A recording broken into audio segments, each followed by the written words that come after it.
Thank you everyone for joining us this evening. Welcome to E-Factor's In and Out of Entrepreneurism and kind of the wonderful pros and cons of starting your own business. Everyone has an idea, a great service, and they want to kind of figure out how they can go about that and quit their 9-to-5. So tonight here we put together a roundabout panel of some great speakers that can share their experiences with you tonight, and also most importantly for you to ask them specific questions that you might have that can help you further your future endeavors.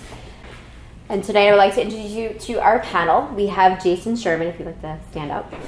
He is a published author, has a blog on his website, jasonsherman.org, and is an award-winning film director as a well-known music producer. So that's a lot. So we're looking forward to sharing your experiences. Sure.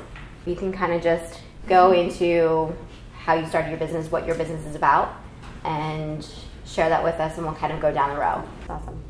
Jason. Yeah, I mean, instead of going through the other things, my current company is an e-commerce, social commerce site that focuses on people buying and selling online as well as interacting. And basically, the reason why I came up with this company a few years back is because there are so many problems with buying and selling between eBay and Craigslist. There's anonymity, there's just how tedious and hard it is to learn, and scams and fraud. And we're cutting through all of that, making it more public and social. The team members we've had for the past, I guess, 2 years now are about 10 people, developers, designers, marketing, sales. And that's pretty much it right now. We're working on a mobile app for the site now, so we're kind of in the process of that. And when did you launch this? We launched the official site in November of last year, but we've been doing it for about 2 years now. Awesome. Everything else I can talk about. Yeah. Perfect. Now, you touched a little bit upon the fact that you have no business and credibility and didn't take any business classes. A couple of years ago, everyone would probably say and answer this question completely differently to the fact of how are your thoughts about business plans? Strategically, yes, we're supposed to write them out, and it's more for us, I find today, to kind of get those ideas flushed out on paper. However, you have VCs that really just want to see a term sheet. So I want to get your opinions. Jason. Well, I've been on both sides of the spectrum. When I first started doing internet startups, I had a partner who wanted to focus on business plans, financial projections, PowerPoint presentations, you name it. All the documentation, legal documentation, going to lawyers. Spent a lot of money and a lot of time doing that. And then when we finally came closer to building our product, our website, we found that we weren't where we were supposed to be, but we had all the supporting documentation. Investors wouldn't even look at us. They didn't want to. They want to see a working product. They want to see a team. They want to see revenue, users. That's what they want to see. So, needless to say, I didn't continue with that startup. I left and started a new one, which is the one I'm doing now.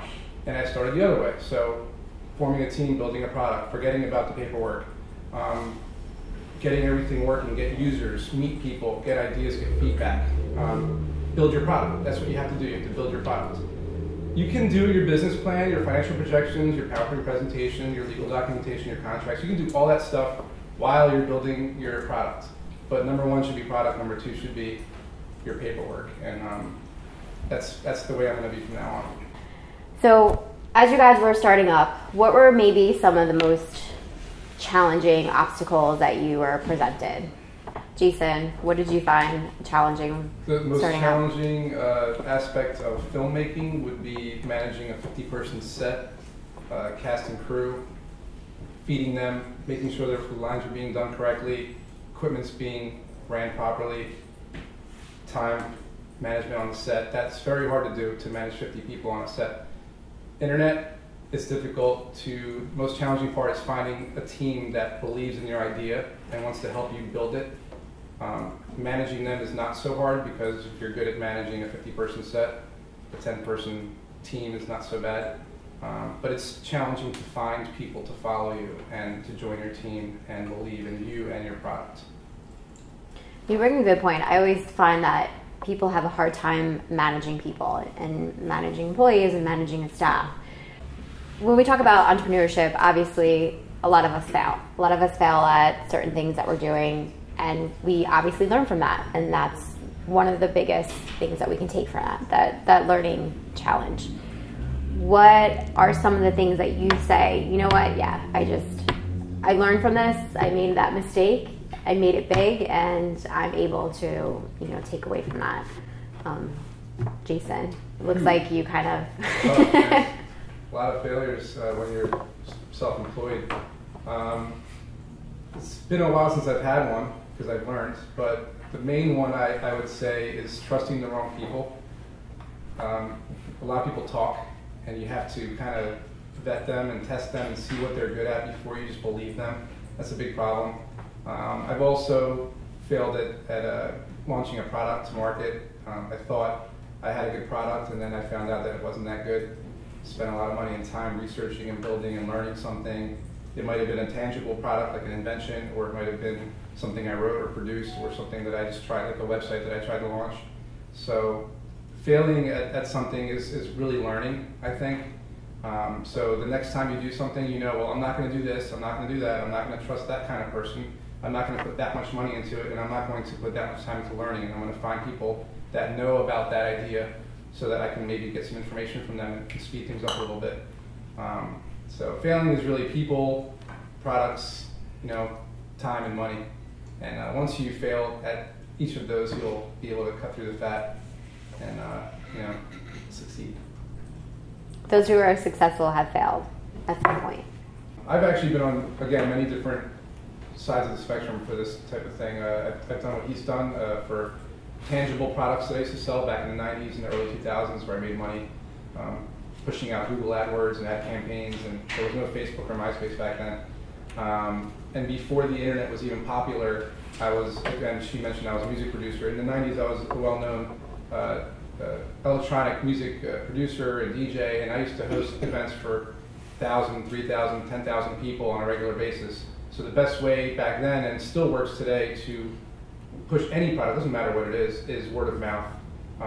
Organic, meeting people, handing out really cool flyers or business cards, hosting events, networking, going to every event you can possibly go to, talk about your product, get people to talk about your product, get your team to talk about your product, share on Facebook, share on Twitter, write articles relevant to your space, like I do. And that helps people know more about you, know more about what you're into. It gets them engaged in your idea or your product.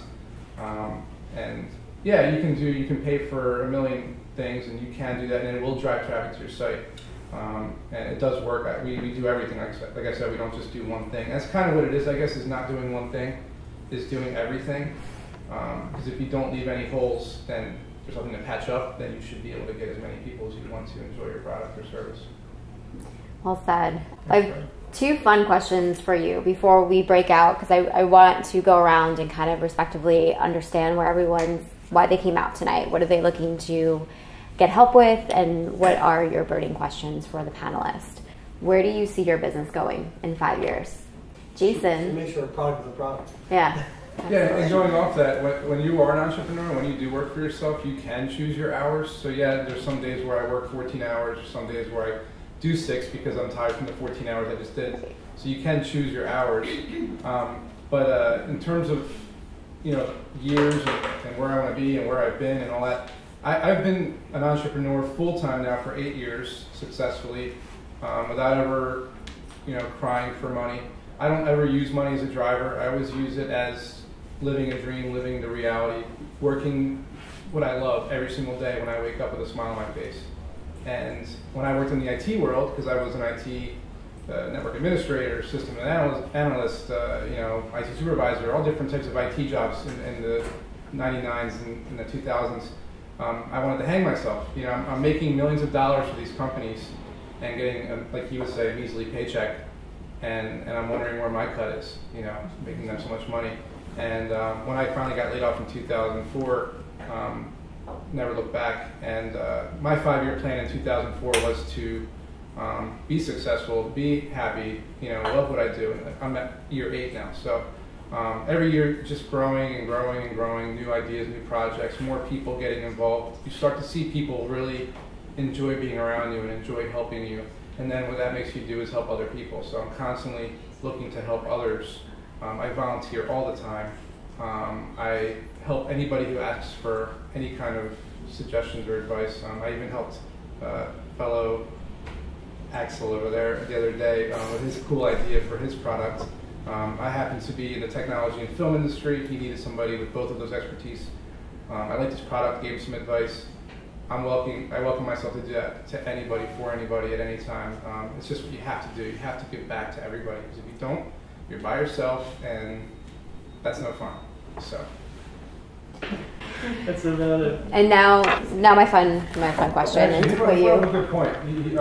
Time versus money. That's the biggest thing ever. When you sit at a company for 8 to 10 hours a day, listening to someone yell at you about what you're doing wrong or right, you're spending those 8 to 10 hours every day at this company, when you could be 8 to 10 hours doing 10,000 things that you love. And if maybe you don't make any money that day, it doesn't matter, because you just did 10,000 things that you love. The next day you might make 3 times as much money as you've ever done at any other job, just because that's how your job works. So it's not all about how much money you're making at your job. You might make half as much working for yourself, but your time, you now own it. And that's way more valuable than money. You can't buy time unless you can make a time machine. Do what you love and the money will follow eventually. What is one word that sums you up personally? Jason?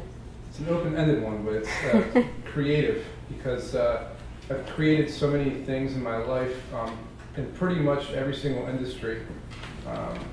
And you have to be creative, because sometimes your product's not working. So you have to create the alternate path of where it will work, and that means you have to sit down and really think of ways to make your business work. It doesn't matter what it is. It might be a new phone or a website or a t-shirt company, whatever.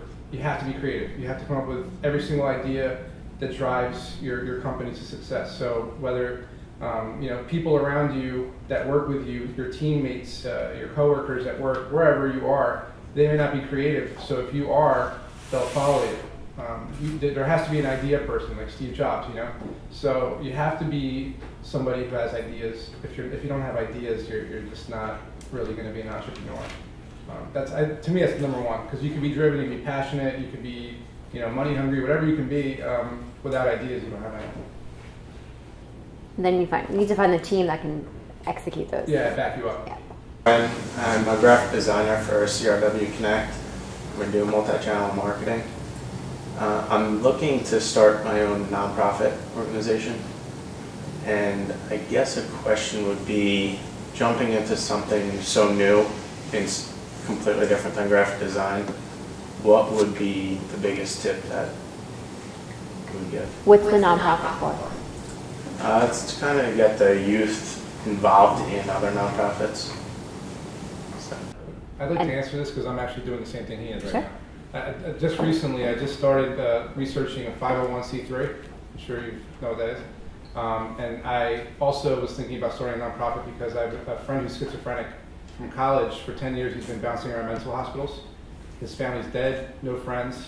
So I've been fundraising for him, trying to get him on his feet. So starting a nonprofit is very difficult. It takes about a year to become a 501c3. So you have to have a board. You need one person who is going to be helping you with the grants and the nonprofit itself. You have to have a treasurer, secretary, president. You could be all three. You also need a licensed person in the field. So someone with a master's in the field that you're, in my case, it's a therapist that I have who's going to be helping out. Once you have that, you need an office space. Once you have an office space and you have your 501c3 and you have your 3 people, obviously a website, obviously family and friends that are helping you, you can then fundraise online, Kickstarter, GoFundMe.com, all that stuff to raise some money, applying for grants with the person who's helping you with the grant writing. And that's pretty much all you have to do. Thanks again for everyone coming out tonight. We hope to see you next month too.